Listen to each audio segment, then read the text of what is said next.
Welcome to Season 3 of The Short Score, the Team Roping Journal's weekly news update show, where you can find the latest on the sports leaders from the jackpot world of the USTRC and the World Series of Team Roping to the ProRodeo ranks. I'm Chelsea Shaffer. And I'm Kaitlin Gustave. And we'll be your hosts.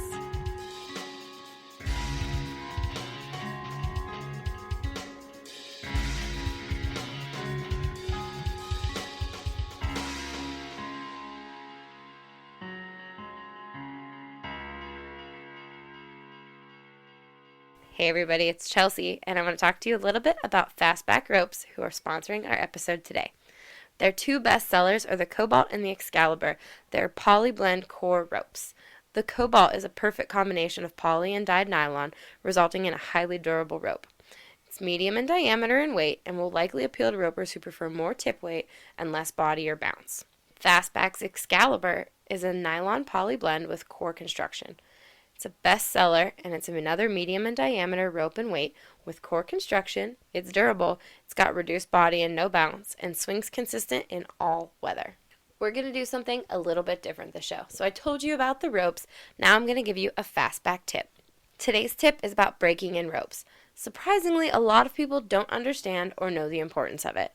To break in your new ropes and help them last longer, rope 5 to 10 and then loosely coil back up and let it rest for a day or so. This will give the rope time to recover and draw back up. It helps extend the life of your rope. The rope makers at Fastback Ropes recommend that strategy, so I guess you probably all better stick to it. Again, thank you to Fastback for bringing us this episode, and thank you for the Fastback tip of the day.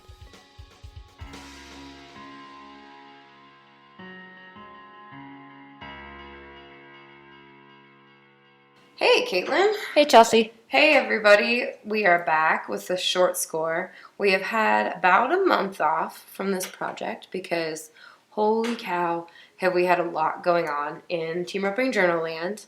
So thank you all for sticking with us, and welcome back. Welcome back to the Short Score. Short Score, yes. We have, the score has been in high gear. We've had episodes every other week of that.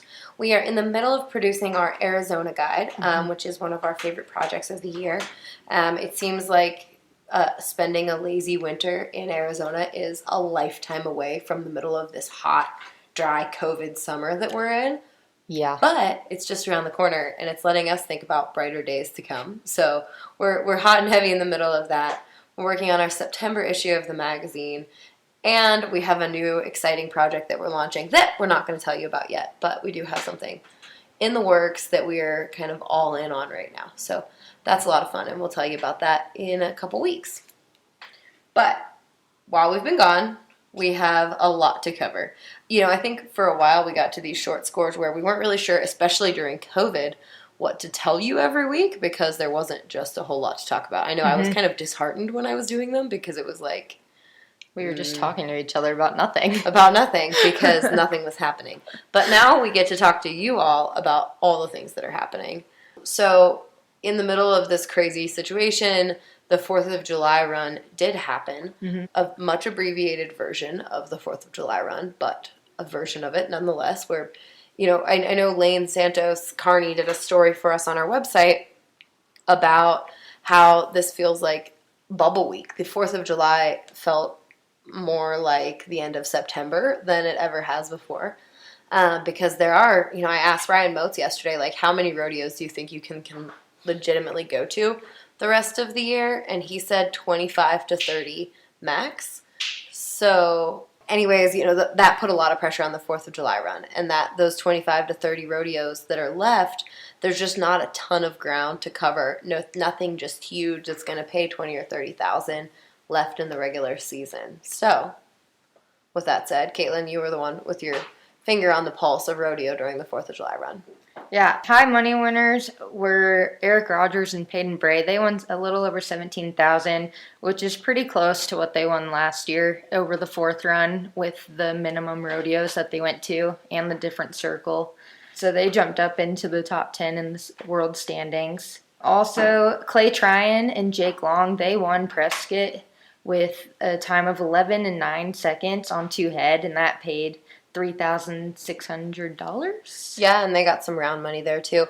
You know, one thing that I've absolutely been astonished by with Clay Tryon is that no matter what the circumstances, he can just win. Mm-hmm. Like, him and Jake, they have about 38,001 right now. They're 7th in the world. In these circumstances, if there's anybody, with everything being different in rodeo this year, if there's anybody that I do believe will be back at the NFR in whatever version that looks like, it's Clay Tryon. Mm-hmm. Because short score, long score, no matter what the setup, no matter what the circumstances, he will figure out a way to win and get in there. And I just thought that was really cool that they won Prescott, because that's just in absolute Clay Tryon and Jake Long fashion. Mm-hmm. Definitely. Also, Charlie Crawford and Logan Medlin, they had a pretty good 4th as well. Yeah. They won Oakley City, Utah with the 4 flat. Yeah. They've been kind of on a roll lately, too. They have been on a roll. I know a lot of the guys have been telling me the magic number of 40,000. Usually, mm-hmm. I think last year we were saying it was going to take about 72,000 to make the NFR. Mm-hmm. That's what they were looking at in September. Now we are in July, and everybody's already talking about the number that's going to take, and 40,000 is that magic number that I keep hearing, mm-hmm. which is really, we don't know, but it's just fun to conjecture, and that's what guys like to do.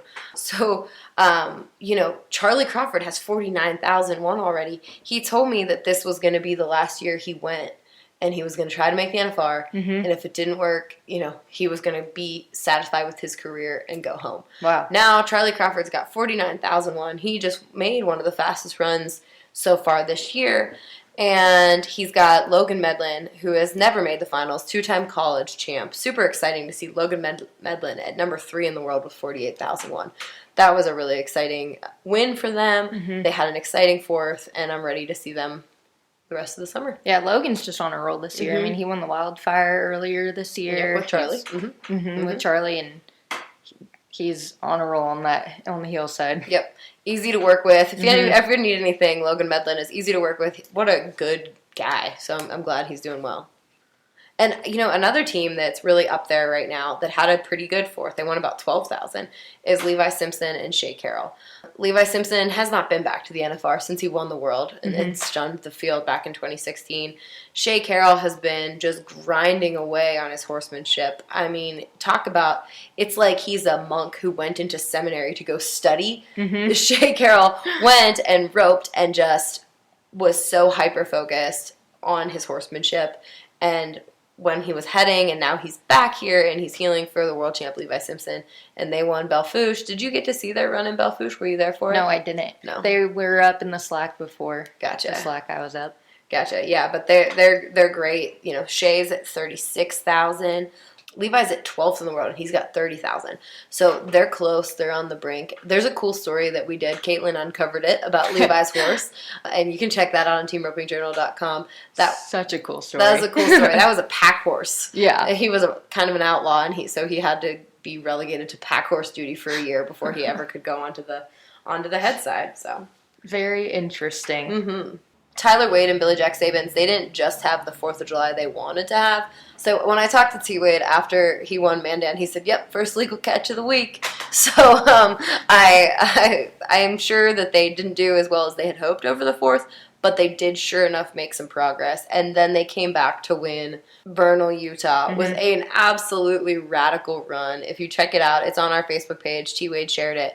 So they were 4 flat. They picked up another 4,800 there. So now T. Wade is 14th in the world with 26,001.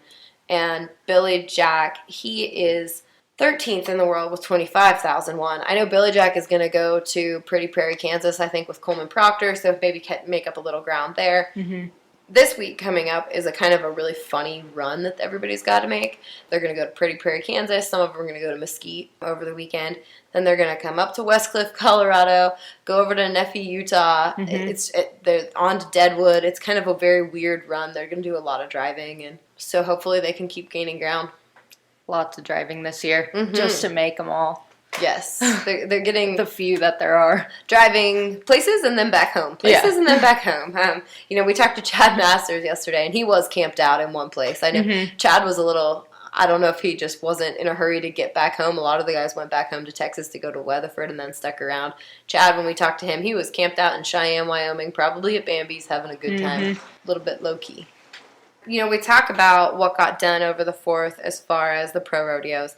I know the World Series and the U.S. Ropings, they were absolutely great over the 4th. And speaking of the NTR, which is one of Tyos' endeavors, was huge over the weekend. They had a big roping in South Dakota. They call it Cowboy Christmas as well, just like the ProRodeos.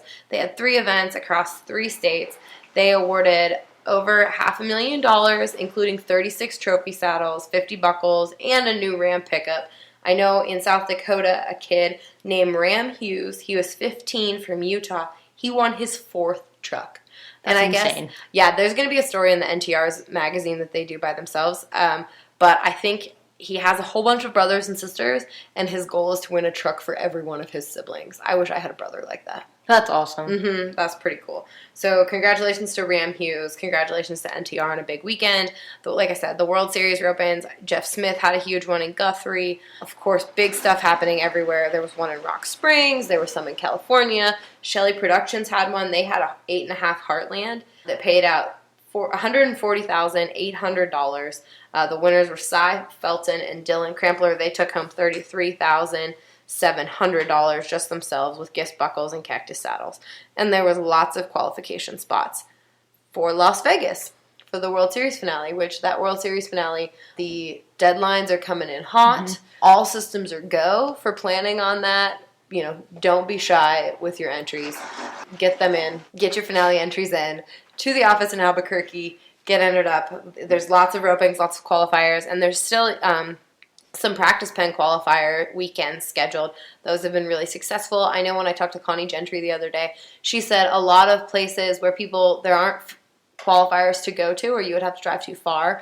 People in Hawaii, people in New York, really kind of more obscure parts of the country where there's not a bunch of ropings, have been taking advantage of those practice pen qualifiers. So, all right, Kaitlin, now speaking of World Series and U.S. Ropings, what are some of the moves that we've got planned? We're not going to say all of them, and of course the World Series and the USTRC's websites and the producers' individual websites are the final say on dates and locations, but we're trying to keep up with some changes to let you all know where to go on the weekends.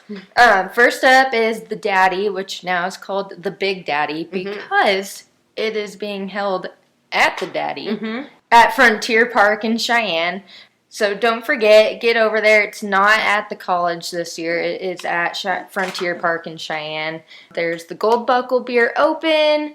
There's so much going on. There's muley ropings. There's a whole day of just ladies ropings and breakaway, which are win and you're in qualifiers for the Women's Rodeo World Championships in Las Vegas in November. That's huge. Ladies, if you're going, you nominate that roping because who knows what can happen. I've seen on some lists some of the win and you're in qualifiers, they didn't have the person who won did not nominate, and they then they won't get to go to that $750,000 roping in Las Vegas. So make sure, nominate WCRA Rodeo, check out, get the app, get the website, get those ropings nominated. There's a breakaway and an all-girl, so. Yeah, and also for that roping, if you're going, make sure you use the gate entrance V10. They're having everyone come through gate entrance V10, so that's another update on that. Another World Series move update is the Shelley's Productions roping. I believe it was in Ruidoso, New Mexico, and it's now in Cantulo, Texas, at the Calvin Taylor Arena. That is Friday, July 24th through Sunday, July 26th. So be sure to get there, and you can nominate WCRA for that roping as well. Another roping that one of our producers passed along to us, the Summer Classic, that's a Mountain States Cattle Company roping, has a new location in Florence, Colorado. That's August 1st through 2nd. At Gordon Cattle Company Arena. It's Mountain States Cattle Company roping. They've got a little bit of everything: open handicapped, a Big 12 slide, draw pot slide, buckle ropings, little bit of everything. So that is, again, August 1st through 2nd in Florence, Colorado at Gordon Cattle Company Arena. And just as another industry update, guys, I love horse sale stuff, and I think that's a really good indicator of the health of the industry. I know that the Clovis horse sale the horse sale formerly known as the Clovis Horse Sale, which is now at the Millette Event Center in Levelland, Texas. Had a great sale. I know the high selling horse was $23,000. Sue Me 'Cause I'm Smooth, a 2012 sorrel gelding owned by Gideon Peterson of Cimarron, New Mexico. They had horses, the top 10 were selling from $23,000 to $17,000.